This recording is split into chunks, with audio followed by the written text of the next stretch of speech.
जय हिंद एवरीवन। आप सबका आपके यूट्यूब चैनल राष्ट्रीय सेवा पे स्वागत है। आज हम डिस्कस करेंगे न्यू दिल्ली डिक्लेरेशन। G20 की मीटिंग हो चुकी है ऑलमोस्ट यहाँ पर, एंड आज हम डिस्कस करेंगे कि उस पूरी की पूरी मीटिंग में डिक्लेरेशन में क्या क्या हुआ है। G20 के बारे में हम ऑलमोस्ट 3 से 4 अपने अलग अलग सेशंस कर चुके हैं, बट आज यहाँ पर मुझे कुछ इंडियन एक्सप्रेस के बहुत अच्छे आर्टिकल्स मिले थे जिसमें उन्होंने 7 अलग अलग स्लाइड्स में यहाँ पर न्यू दिल्ली डिक्लेरेशन को पूरा कवर कर दिया है। Bharat the role model of democracy. आपके लिए लाइंस बहुत इंपॉर्टेंट हैं, बिकॉज इससे पहले मैंने एक यूपीएससी में देखा जब उन्होंने ये कहा था कि India is the mother of democracy. UPSC के सिविल सर्विसेज के यहाँ पर इंटरव्यू में उस क्वेश्चन को पूछ लिया गया कि why India is known as the mother of democracy, Bharat the role model of democracy. इस बार आपने देखा कि प्राइम मिनिस्टर साहब ने अपने यहाँ पर जहां पर वो बैठे थे आगे भारत लिखा, इंडिया नहीं लिखा। ऑल्दो हम इस डिस्कशन पे नहीं जाएंगे बिकॉज अब आज से ही 18 तारीख से आज से सेशन स्टार्ट होना है। लेट्स सी कि किस तरीके से गवर्नमेंट यहाँ पर इंडिया और भारत के रिस्पेक्टिव में कुछ लेकर आती है। This G20 year is also an opportunity to showcase our nation as a role model of democracy। हमारे पास सबसे अच्छी अपॉर्चुनिटी थी ये, जब हम दिखा सकते हैं कि भारत एक रोल मॉडल है डेमोक्रेसी का, और ये है भी। A country that has a vision for equality, जो इक्वालिटी को प्रमोट करती है, वो कंट्री जो प्रोस्पेरिटी को यहाँ पर प्रमोट के साथ एक विजन के साथ चलती है, इंक्लूसिव ग्रोथ के साथ चलती है, डेवलप्ड सोसाइटी को प्रमोट करना चाहती है, डिस्टिंग्विश होती है by a human centric approach. हम हरदम अपने एक ह्यूमन सेंट्रिक अप्रोच को यहाँ पर कोर रखते हैं। आपने देखा भी होगा कि Bharat neighbourhood first policy, big brother का रोल प्ले करता है। आप टर्की में ले लीजिए यहाँ पर अर्थक्वेक, आप इसके बाद अभी मोरक्को में अर्थक्वेक ले लीजिए। जब G20 की स्टार्टिंग हुई तो प्राइम मिनिस्टर साहब ने सबसे पहले यहाँ पर मोरक्को के अर्थक्वेक के बारे में बात करी।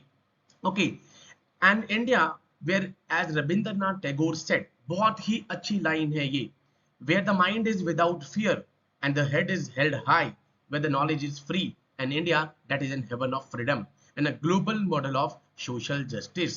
एक परफेक्ट ग्लोबल मॉडल है सोशल जस्टिस का India, that is Bharat. Okay, आज हम डिस्कस करेंगे G20। ये एक यहाँ पर फोटो थी, यह सारे कॉन्सेप्ट मैं आपको समझा चुका हूं। वासुदेव कुटुंबकम, the word is one family, Maha Upanishad से ये लिया गया है। ये पहले सीडीएस में क्वेश्चन आ गया है। One earth, one family, one future. हम देखेंगे इससे रिलेटेड क्या क्या चीजें यहाँ पर डिस्कस की है प्राइम मिनिस्टर साहब ने। आगे लिखा गया भारत, एंड मोटी बात इस बार निकल कर क्या आई, G20 से G21 हो गया अफ्रीकन यूनियन। अभी नवंबर में एक लास्ट में वर्चुअल मीटिंग भी प्राइम मिनिस्टर साहब ने रखवाई है। उस वर्चुअल मीटिंग में I hope so African union बैठेगा। अफ्रीकन यूनियन अपने आप में हमारे लिए इंपॉर्टेंट है, उसमें 55 कंट्रीज आ रही हैं। तो जब भी यूएनएससी के रिफॉर्म्स होंगे यहाँ पर, तो क्वाइट ऑब्वियस है अब अफ्रीकन यूनियन हरदम इंडिया के सपोर्ट में खड़ा होगा। एंड हम देखते हैं कि किस तरीके से इंडिया के इस साल 30 साल भी हो गए हैं डिप्लोमेटिक रिलेशनशिप विद अफ्रीका, तो ये हमारे लिए वैसे ही बहुत इंपॉर्टेंट हो जाता है। इसमें एक मेजर चीज और निकल कर आई थी, कॉरिडोर यहाँ पर, ठीक है, India middle east Europe corridor. उसके लिए मैंने अलग से सेशन बना दिया है जिस दिन G20 की मीटिंग कंक्लूड हुई थी। आज हम डिस्कस करेंगे न्यू दिल्ली डिक्लेरेशन के और कौन कौन से पॉइंट्स निकल कर आए हैं। ओके, आप सबका राष्ट्रीय सेवा पे स्वागत है। आई होप आप हमारे सारे सेशन अच्छे से देख रहे होंगे एंड आपके लिए ये यूजफुल भी हो रहे होंगे। ओके, अब हम डिस्कस करते हैं one earth, one family, one future. यहाँ पर ये आप सबको पता है, ये इस बार थीम रही, the word is one family. ये क्या क्या चीजें दिखा रही हैं। G20 की प्रेसिडेंसी जो कि अब ब्राजील के पास चली गई है, अब नवंबर के बाद वो ब्राजील के पास आ जाएगी। G20 का कोई भी परमानेंट सेक्रेटरीट नहीं है, दैट मीन्स यहाँ पर प्रेसिडेंसी चेंज होती रहती है। ब्राजील के पास साउथ अफ्रीका जाएगी एंड उसके बाद यूएसए ने कहा है कि हम उसके बाद हम प्रिसाइड करेंगे। One earth means in the form of the path breaking green initiatives. One earth के लिए क्या क्या ग्रीन इनिशिएटिव सरकार ले रही है उसको डिस्कस करेंगे। वन फैमिली, दैट मीन्स हम इंक्लूसिव और होलिस्टिक ग्रोथ, जैसे पूरी एक फैमिली की ग्रोथ होती है, हम सब की पूरी इंक्लूसिव ग्रोथ की तरफ यहाँ पर ध्यान दे रहे हैं और अपने एफर्ट्स को लगा रहे हैं। वन फ्यूचर, यहाँ पे ग्लोबल साउथ की वॉइस के लिए कंसर्न। सबसे पहले जो भी अंडर डेवलप्ड कंट्री होगी, लीस्ट डेवलप्ड कंट्रीज हो गई, डेवलपिंग कंट्रीज हो गई, इनके लिए now the term is the global south. And जनवरी 2023 से यहाँ पर भारत सबसे पहले ग्लोबल साउथ की वॉइस को उठा रहा है एंड इनिशिएटिव्स ले रहा है। ग्लोबल साउथ, यहाँ पर मैंने इसके लिए अलग से एक शॉर्ट भी बनाया है, आपको जल्दी ही चैनल पे दिख जाएगा। तो under developed countries, least developed countries, developing countries के now the term is the global south. तो ग्लोबल साउथ की वॉइस को भी यहाँ पर लगातार प्राइम मिनिस्टर साहब ने उठाया है। ओके, अब नंबर 1 है कि ग्रीन इनिशिएटिव सर कौन कौन से लिए जा रहे हैं, ये आपके लिए बहुत इंपॉर्टेंट है स्लाइड, ठीक है। नाउ इसमें से हम ग्लोबल बायोफ्यूल अलायंस जो कि इस बार ही लिया गया है, ये हमने डिस्कस कर लिया था G20 की मीटिंग के जस्ट बाद ही कि हमें यहाँ पर बायोफ्यूल्स को नेक्स्ट लेवल पर लेकर जाना है। इंडिया तो ऑलरेडी इथेनॉल ब्लेंडिंग पे काम कर रहा है प्रॉपर, ठीक है। एंड इंडिया हो गया, ब्राजील हो गया, यूएसए हो गया, ये इसके कहीं ना कहीं एक फाउंडर्स थे। तो इंडिया की तो लगातार आप देखेंगे कि गोबर स्कीम इनिशिएटिव ये अपने आप उठी हुई है। इथेनॉल ब्लेंडिंग कर लीजिए, 2070 का इंडिया का यहाँ पर कार्बन न्यूट्रल का टारगेट है, उसके लिए भी हमारे लिए बहुत जरूरी है। इंटरनेशनल सोलर अलायंस 2015 में यहाँ पर इंडिया और फ्रांस का इनिशिएटिव था कि जितनी भी सनशाइन कंट्रीज हैं, सनशाइन मतलब ट्रॉपिक ऑफ कैंसर और कैप्रिकॉन के बीच की कंट्रीज हैं, सोलर एनर्जी को टैप किया जाए, हार्नेस किया जाए। तो यहाँ पर ये इनिशिएटिव है। Collision this for the disaster resilient infrastructure, sustainable growth के लिए यहाँ पर रिजिलियंट इंफ्रास्ट्रक्चर लाया जाए, इसके लिए इंडिया ऑलरेडी काम कर रही है। One sun one word one grid, इसके लिए लगातार काम कर रही है। इंटरनेशनल बिग कैट अलायंस, जब हमने टाइगर रिजर्व्स को डिस्कस किया था तो उस टाइम पे मैंने बताया था कि 7 मेजर यहाँ पर कैट फैमिली के लिए यहाँ पे सरकार लगातार इनिशिएटिव ले रही है। 29th almost I think 29th of July जब इंटरनेशनल टाइगर डे बनता है तब यहाँ पर सरकार ने इसको इनिशिएट करवाया।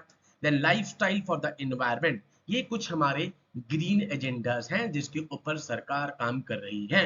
ये launch of the global biofuel alliance आप फोटो देख रहे हैं, ठीक है। ये ब्राजील के हो गए, ये इंडिया, ये यूएसए, ठीक है, ये इटली, ये यहाँ पर आगे बांग्लादेश। तो आप देख रहे हैं कि किस तरीके से इनिशिएटिव हुआ। ग्लोबल बायोफ्यूल अलायंस के लिए मैंने अलग से वीडियो बना रखी है। जैसे ही G20 खत्म हुई थी उसके बाद हमने Indo middle east Europe corridor के बारे में डिस्कशन की थी, वहां पर आपको वो वीडियो मिल जाएगी। ओके, अब बहुत अच्छा डिक्लेरेशन यहाँ पे न्यू, यहाँ पर इंडियन एक्सप्रेस से मुझे ये सारी की सारी मिली हैं। इसका सोर्स और कर्टसी टोटल इंडियन एक्सप्रेस है। न्यू दिल्ली डिक्लेरेशन क्या है इसको उन्होंने 7 स्लाइड्स में समझा दिया। ऑल्दो जो इससे पिछला हमारा G20 का सेशन था वो ज्यादा इंपॉर्टेंट था, इसमें आपको थोड़े से और मोटे मोटे पॉइंट्स पता लगेंगे कि क्या क्या G20 में यहाँ पर हुआ था। ओके, नंबर 1 यूक्रेन वॉर, सबसे इंपॉर्टेंट एंड सबसे अच्छी जो कूटनीति डिप्लोमेसी की हमारी जो जीत हुई है कि यहाँ पर हमने रशिया का नाम लिए बिना ही यहाँ पर चीजों को डिस्कस कर दिया। आप सबको पता है यूक्रेन और रशिया वॉर चल रही है, उसके कारण बहुत सारी चीजें इंपैक्ट हुई हैं। ऑल द स्टेट्स रशिया का नाम नहीं लिया, must act in a manner with the purpose and principle of UN charter. भाई जो भी यूएन चार्टर है उसके हिसाब से हर स्टेट को एक्ट करना चाहिए। They must refrain from the threat और यूज ऑफ फोर्स, उनको कोई भी फोर्स और थ्रेट यूज नहीं करनी चाहिए किसी की टेरिटरी को एक्वायर करने के लिए या किसी की टेरिटोरियल इंटीग्रिटी को यहाँ पर वायलेट करने के लिए, किसी की सोवरेनिटी या इंडिपेंडेंस को डिस्ट्रॉय करने के लिए उनको कोई भी न्यूक्लियर वेपन या यहाँ पर थ्रेट को यूज नहीं करना चाहिए। तो दे मस्ट, रशिया का नाम नहीं लिया गया है, बिना नाम लिए सब कुछ प्राइम मिनिस्टर साहब ने बता दिया। पीसफुल रेजोल्यूशन, भाई दो कंट्रीज के बीच में कुछ भी इश्यूज हो रहे हैं तो एफर्ट्स लगाने चाहिए कि पीसफुली उन कॉन्फ्लिक्ट्स को यहाँ पर हम डिस्कस कर चुके। एंड डिप्लोमेसी और डायलॉग्स के थ्रू, जो कि हमारे जयशंकर जी हरदम कहते हैं कि इसके थ्रू उसका सोल्यूशन निकाल दिया जाए। There were different views and assessment of the situation, today's era must not be of war, आज का एरा वॉर का नहीं है, इसको आप डायलॉग्स और डिप्लोमेसी के थ्रू सॉल्व करवाइए। तो नंबर 1 यूक्रेन वॉर पे ये आपके पास स्टेटमेंट्स आए। On the grains food energy security, ठीक है, आप सबको पता है Ukraine one of the largest producer है ग्रेन्स का, ठीक है, वर्ल्ड में। एंड आप सबको पता है एक वन ऑफ द रीजंस इसलिए है कि यूएसए बीच में आ रहा है कि सो डैट यहाँ पर उनको पता है कि ये यहाँ पर जो ग्रेन्स है यूक्रेन एक वर्ल्ड प्रोड्यूसर्स में आ रहा है। तो यहाँ पर ग्रेन पे क्या, एनर्जी सिक्योरिटी पे क्या बात हुई है। They called on Russia and Ukraine to ensure immediate and unimpeded delivery of grain, foodstuff, fertilizers from the Russia and Ukraine. ये कहा गया है कि immediately इंश्योर किया जाए कि वहां से ग्रेन, फूडस्टफ, फर्टिलाइजर्स सबके सब जाए। नेक्स्ट, एम्फसाइज किया गया है on sustaining food and energy security and cessation of military destruction and other attacks, जल्दी से जल्दी मिलिट्री अटैक्स को इन सबको रोका जाए यहाँ पर, एंड सो डैट वहां से प्रॉपर ग्रेन्स, फूड स्टफ्स, इन सब की डिलीवरी हो। Potential for high levels of volatility in food and energy market remains. तो इन सब के ऊपर एनर्जी सिक्योरिटी, फूड और ग्रेन्स के ऊपर ये डिस्कशन हुई है, बिकॉज उनको पता है कि यहाँ से या सबसे ज्यादा जो ग्रेन्स है वो प्रोड्यूस किए जाते हैं। एंड कहीं ना कहीं यूएसए का भी इसलिए यहाँ पर ज्यादा रूल आ जाता है यूक्रेन, बिकॉज वो उनको यहाँ से इस यूरोप वाली मार्केट से डाइवर्ट करना चाहते हैं, one of the reasons. Okay, on economy and the financial markets will protect the vulnerable through equitable growth and the financial stability। सबसे यहाँ पर मोटी मोटी बात फाइनेंशियल स्टेबिलिटी के ऊपर ध्यान रखने के लिए कहा गया है, इंक्लूसिव और इक्विटेबल ग्रोथ के ऊपर ध्यान रखने के लिए बोला गया है। एंड यहाँ पर जितने भी फाइनेंस मिनिस्टर्स और गवर्नर्स हैं उनको कहा गया है कि क्रिप्टो करेंसी के ऊपर कुछ एक रोड मैप बनाया जाए। ठीक है, आप सबको पता है G20 में दो ट्रैक्स होते हैं, एक होता है Sherpa track and other is a finance track. Sherpa track को हमारे अमिताभ कंठ जो कि फॉर्मर नीति आयोग के सीईओ थे वो यहाँ पर हेड कर रहे थे। फाइनेंस ट्रैक में आपके पास गवर्नर्स आ गए सेंट्रल बैंक के, तो यहाँ पर क्या है क्रिप्टो करेंसी के ऊपर डिस्कशन की जाए। Renew our commitment to ensure the fair competition by discouraging protectionism and the market distorting practices. भाई मार्केट किसी की डिस्टॉर्ट ना किया जाए यहाँ पर किसी भी तरीके से। जैसे आप देखते हैं कि इंपोर्ट ड्यूटी, एक्सपोर्ट ड्यूटी, इन सब में कुछ वेरिएशंस लाके आप किसी की मार्केट को डिस्टॉर्ट करने की कोशिश करते हैं, तो ये कहा जाए कि भाई level field competition, fair competition को हमें प्रमोट करना है, सो दैट यहाँ पर सबको इक्वली यहाँ पर compete करने का मौका मिले। आपको कोई भी मार्केट डिस्टॉर्टिंग प्रैक्टिसेस यहाँ पर लेकर नहीं आनी है कि आप किसी की इंपोर्ट को कम करने के लिए कुछ आप उस पर ड्यूटीज लगा रहे हैं, किसी के एक्सपोर्ट को कम कर रहे हैं, इन चीजों से आपको दूर रहना है। ओके, क्लाइमेट क्राइसिस सबसे इंपॉर्टेंट ये इशू रहता ही है, क्लाइमेट क्राइसिस। ठीक है, कहीं ना कहीं ग्लोबल बायोफ्यूल अलायंस भी यहाँ पर बीच में रोल प्ले कर रहा है। तो यहाँ पर कहा गया है कि हमें एक्सेलरेट करने पड़ेंगे अपने एफर्ट्स को क्लाइमेट चेंज से डील करने के लिए। उसके बाद ये कहा गया है कि recognise need for the increase global investments, global investments को यहाँ पर बढ़ाया जाए सो दैट हमें अपने क्लाइमेट गोल्स को रीच आउट कर सकें। आप सबको पता है हर साल कॉप की मीटिंग होती है, लास्ट टाइम इजिप्ट में हुई थी, एंड कुछ टारगेट्स होते हैं क्लाइमेट चेंज से रिलेटेड। फॉर एग्जांपल जैसे 2070 मैंने कार्बन न्यूट्रल आपको बताया, तो इसी तरीके से कुछ टारगेट्स होते हैं। They calls on parties to set up a transparent new collective quantified this goal of climate finance in 2024 कि 2024 में एक क्लाइमेट फाइनेंस का गोल इसको अचीव करा जाए from $100 billion a year, $100 billion a year से इसको स्टार्ट करा जाए। एंड किस तरीके से हम सस्टेनेबल फाइनेंस को हम प्रमोट कर सकते हैं एंड किस तरीके से हम क्लाइमेट चेंज जो क्लाइमेट क्राइसिस है उससे डील कर सकते हैं, इस पर डिस्कशन हुई है। मोटी बात, that is collective quantified goal of climate finance. Okay, now global debt vulnerability, यहाँ पर कहा गया है कि जितने भी डेट से रिलेटेड इश्यूज हैं, फॉर एग्जांपल यहाँ पर यूरोप की इसकी इथियोपिया की बात करी गई है, call for the swift conclusion of the debt treatment for the Ethiopia, resilient growth को प्रमोट किया जा सके सो दैट जो डेवलपिंग कंट्रीज है, ग्लोबल साउथ जो मैंने आपको बताया, अंडर डेवलप्ड कंट्रीज या लीस्ट डेवलप्ड कंट्रीज, यहाँ पर जितनी भी डेट वल्नरेबिलिटी है उसको कम करा जाए। यहाँ पर इससे लड़ने के लिए यहाँ पर इन सभी लीडर्स ने जितने भी थे G20 plus the African union, यहाँ पर इन्होंने डिस्कशन करी। उसके बाद हेल्थ के ऊपर कहा गया कि जो ग्लोबल हेल्थ आर्किटेक्चर है कहीं ना कहीं उसको यहाँ पे इनहांस करा जाए, resilience of the health system, development of climate resilient and low carbon health systems, low carbon health systems को प्रमोट किया जाए। आपने देखा कि कुछ टाइम पहले सरकार ने एक आयुष वीजा भी निकाला था। आयुष वीजा जो है, यहाँ पर जितने भी फॉरेन नेशनल्स हैं जो इंडिया में आ रहे हैं उनके लिए यहाँ पर आयुष वीजा बनाया गया है सो दैट हम अपने आयुष, आयुर्वेदा, इन सबको भी प्रमोट की जा सके। 10 मेडिकल टूरिज्म जिसके नाम से होता है आयुष वीजा। तो यहाँ पर कहीं ना कहीं resilience in the health systems को प्रमोट करने के लिए भी बात उठी गई है।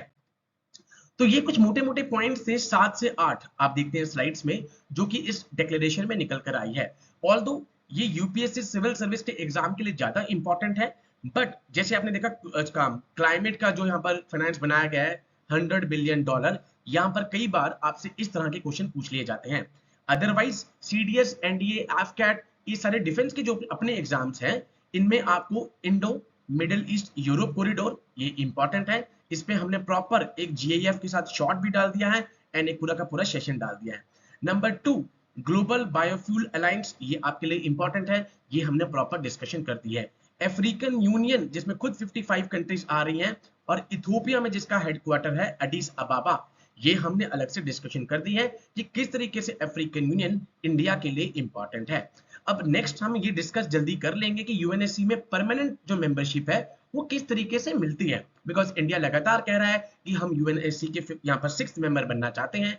यूएसए ने इस बार कहा हम सपोर्ट में है, यूके ने कहा हम सपोर्ट में है, रशिया हमारे सपोर्ट में रहता है, फ्रांस हमारे सपोर्ट में रहता है। एक प्रॉब्लम क्रिएट करने वाला है तो चाइना यहाँ पर क्रिएट करता है।